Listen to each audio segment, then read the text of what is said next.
वक्त आप आराम से बैठकर इस वीडियो को देख रहे हैं, मगर मैं आपको कहूँ, आज जिस जगह पर आप अभी बैठे हो वो जमीन आज से करोड़ों साल पहले 8,500 डिग्री के तापमान से उबल रही थी।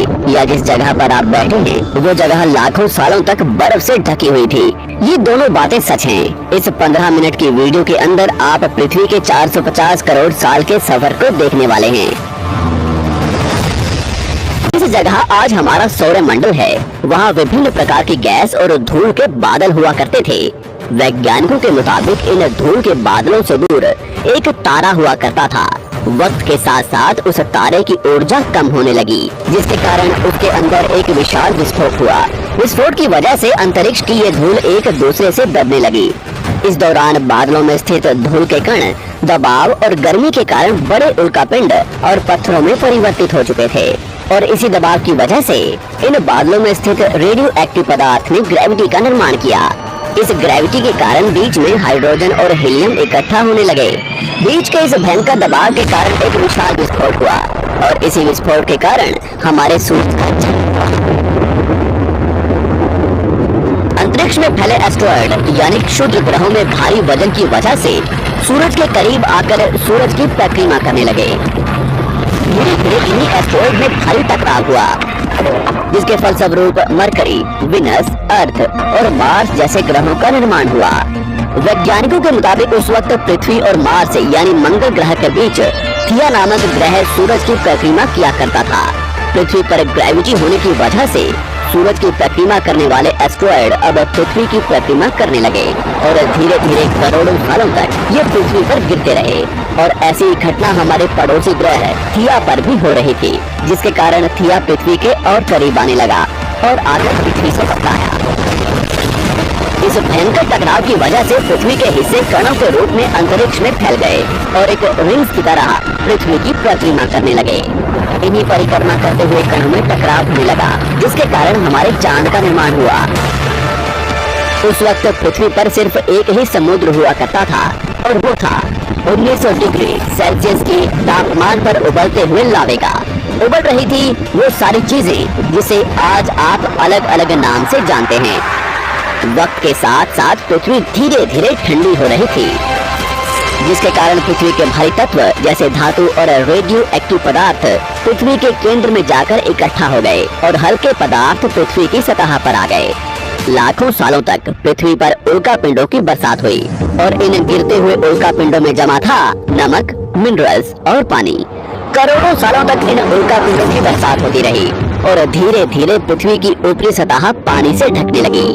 वैज्ञानिकों के मुताबिक यही वो वक्त था जब दूर गहरे पानी के अंदर निकलते ज्वालामुखियों से पहली बार सूक्ष्म जीवों का निर्माण हुआ।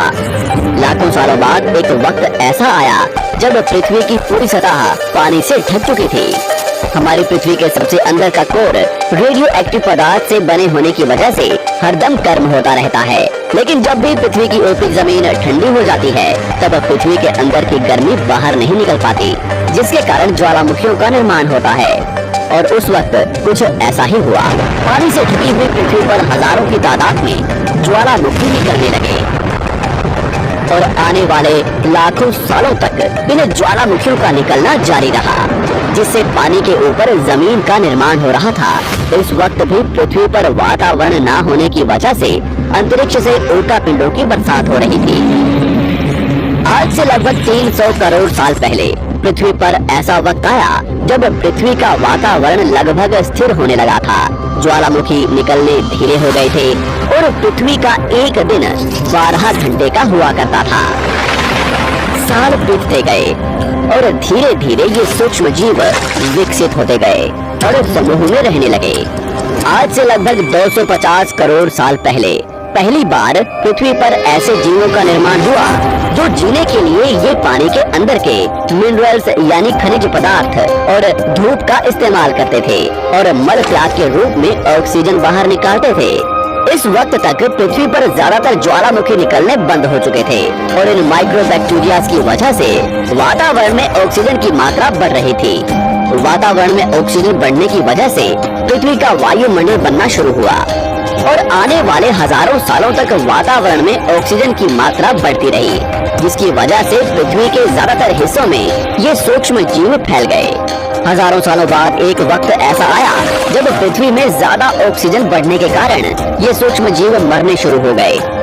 उस वक्त तक पृथ्वी का वातावरण ठंडा होने के साथ साथ ऑक्सीजन से भी भर चुका था, जिसके कारण जमीन और वातावरण में स्थित आयरन यानी लोहे के मिनरल्स पानी में स्थित ऑक्सीजन से रिएक्ट होने लगे। और एक वक्त ऐसा आया जब पृथ्वी की जमीन आज के मार्स के जैसे लाल हो चुकी थी। वक्त बीतने के साथ साथ धरती की टेक्टोनिक प्लेट्स में दरार होने लगी, जिसके कारण पृथ्वी के अंदर का लावा जमीन की तरह कई लाखों सालों तक खुला उबलता रहा। और यही वो कारण था जिसके कारण पृथ्वी के वातावरण में कार्बन डाइऑक्साइड की मात्रा बहुत बढ़ गई और पृथ्वी पर एसिड की वर्षा शुरू हो गई। एसिड रेन की वजह से पृथ्वी का तापमान घटने लगा और तापमान इतना घटा कि पृथ्वी के ऊपर स्थित पानी बर्फ में परिवर्तित होने लगा। पृथ्वी पर पहली बार भयंकर आइस एज आया। इस वक्त पूरी पृथ्वी सफेद बर्फ से ढक चुकी थी। आमतौर पर जब धरती पर सूरज की किरणें गिरती हैं, तब जमीन उन किरणों को सोख लेती है, मगर क्योंकि पूरी पृथ्वी बर्फ से ढक चुकी थी और क्योंकि बर्फ सफेद और चमकीली होती है, जिसके कारण सूरज की किरणें धरती पर गिरने के बाद वापस चली जाती थी। इसी कारण से पृथ्वी कई लाखों सालों तक बर्फ से ढकी रही, मगर फिर से पृथ्वी के अंदर स्थित गर्मी ज्वालामुखी के रूप में निकलना शुरू हो गई और इन ज्वालामुखियों से निकलने वाली गर्मी ने बर्फ को पिघलाना शुरू कर दिया। इसी बीच पृथ्वी की गहराई में बचे कुछ सूक्ष्म जीव धीरे धीरे बदल रहे थे और अब वो ऑक्सीजन को अपने शरीर को बड़ा और जटिल बनाने के लिए इस्तेमाल करने लगे थे। इस बीच पानी में अलग से भी छोटे समुद्री पौधे निकलने शुरू हो चुके थे। बाहर जैसे जैसे ज्वालामुखी निकल रहे थे, वैसे वैसे वातावरण कार्बन डाइऑक्साइड की वजह से गर्म हो रहा था। वक्त के साथ साथ बर्फ तो पिघलने लगी, मगर धरती पर फिर से एसिड की वर्षा शुरू हो गई, जिसके कारण फिर पृथ्वी ठंडी होने लगी और फिर पृथ्वी की ज्यादातर सतह बर्फ से ढक गई। ऐसा बार बार कई हजारों सालों तक होता रहा और इसी कारण से अब समुद्री जीव धीरे धीरे वातावरण के हिसाब से विकसित हो रहे थे। इस बीच कई सारे जीव और समुद्री जंगल विलुप्त हो गए, मगर जो बच गए वो धीरे धीरे पृथ्वी के बदलते तापमान के हिसाब से ढलते गए और अब हजारों सालों बाद समुद्री पेड़ बर्फ की वजह से पूरी तरह से मरते या सूखते नहीं थे। अब सूक्ष्म जीव समुद्री जीव बन चुके थे। जब फिर से ज्वालामुखियों ने पृथ्वी की बर्फ को पिघलाना शुरू किया, तब ये समुद्री पेड़ जल्दी विकसित होकर फैल गए।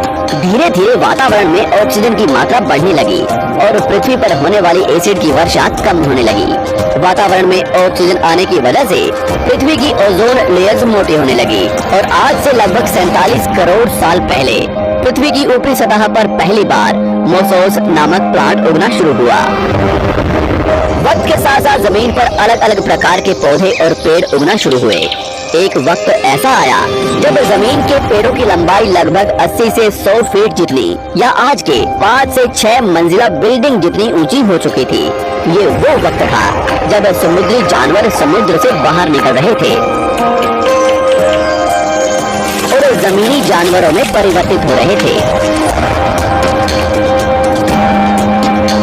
धरती की ज्यादातर जमीन एक जगह इकट्ठी हो चुकी थी, जिसे आज हम पैंजिया महाद्वीप के नाम से जानते हैं। पृथ्वी का वातावरण और तापमान लगभग स्थिर हो चुका था और अब करीब 21 से 23 घंटे का दिन हुआ करता था। अब समुद्री जीव पानी से बाहर रहने लगे थे और वातावरण के हिसाब से उनके शरीर का रंग रूप बदल रहा था। धीरे धीरे ये जमीनी जानवर डायनासोर्स में परिवर्तित हो गए। जिन डायनासोर्स ने पेड़ पौधे खाने शुरू कर दिए, उनका शरीर लंबा और विशाल रूप से विकसित होने लगा। कुछ डायनासोर्स शिकार किया करते थे, जिसके कारण वे छोटे और तेज होते चले गए।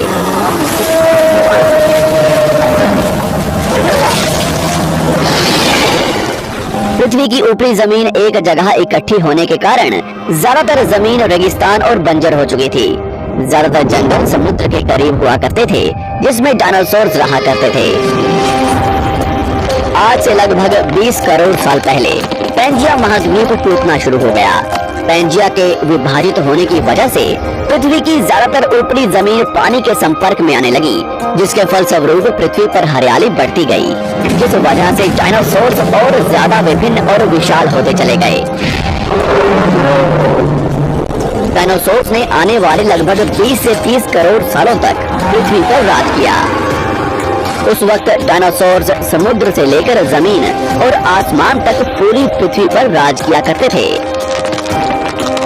इस दौरान अफ्रीका से टूटा भारत सीधे आकर आज के तिब्बत से टकराया और इस टकराव की वजह से हिमालय का निर्माण हुआ।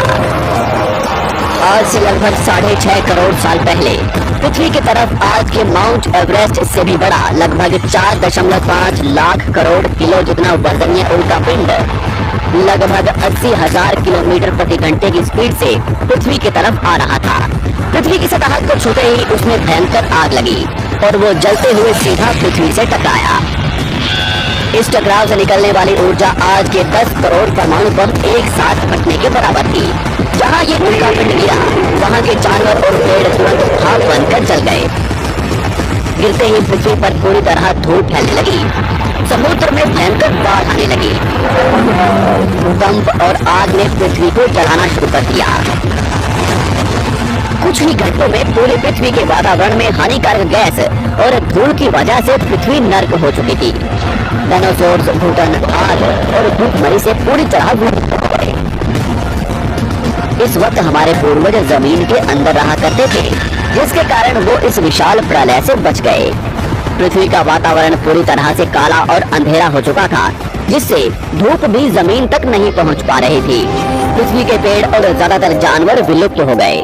वातावरण में धूल और हानिकारक गैस के कारण पृथ्वी पर फिर से एसिड की वर्षा शुरू हो गई और फिर पृथ्वी ठंडी होकर बर्फ से ढक गई। लेकिन इस बार पृथ्वी की बर्फ लाखों सालों तक नहीं जमी रही और 80 से 90 हजार साल बाद ये बर्फ पिघलनी शुरू हो गई। जैसे ही धरती पर वातावरण फिर से पहले जैसा होने लगा, वैसे ही ये छोटे जीव जमीन से बाहर आना शुरू हो गए। उस वक्त पृथ्वी की बर्फ पिघलनी शुरू ही हुई थी, जिसके कारण अफ्रीका में घने ठंडे जंगल हुआ करते थे और इसी बीच ये जमीनी जीव बंदरों में परिवर्तित हुए। मगर जैसे जैसे पृथ्वी गर्म होने लगी, वैसे वैसे अफ्रीका के ये जंगल सूखने लगे। जंगल की चीजें खाने वाले बंदरों को खाने की कमी होने लगी।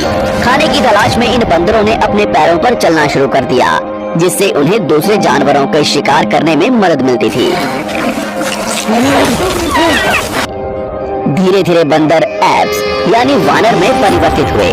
खाने की तलाश में ये एप्स पृथ्वी के दूसरे हिस्सों में फैलने लगे और धीरे धीरे उनके शरीर का रंग रूप वहाँ के मौसम के हिसाब से बदलता गया। वक्त के साथ साथ हम आदिवासी बने। हमने हथियारों से लेकर आग का आविष्कार किया। हम धीरे धीरे इंसान के रूप में विकसित हुए। हमने धर्म से लेकर परिवार, भाषा और संस्कृति का निर्माण किया और वक्त के साथ साथ हम विकसित होते चले गए और आज हम इस पृथ्वी की सबसे विकसित प्रजाति बन चुके हैं। पृथ्वी को आज के जैसे बनने में लगभग 450 करोड़ साल का वक्त लगा है और हमें एक छोटे जमीन में रहने वाले जानवर से इंसान बनने में कई लाखों सालों का। मगर हमने इन 100 सालों में जितना पृथ्वी को गंदा और तबाह किया है, उतना आज तक किसी भी प्रजाति ने नहीं किया होगा। हम फिर से धरती को गर्म कर रहे हैं और कार्बन डाइऑक्साइड की मात्रा बढ़ा रहे हैं। वैज्ञानिकों का मानना है कि पृथ्वी पर फिर से विशाल परिवर्तन होने वाला है। भविष्य में पृथ्वी कैसी होगी, जानेंगे हमारी अगली वीडियो में।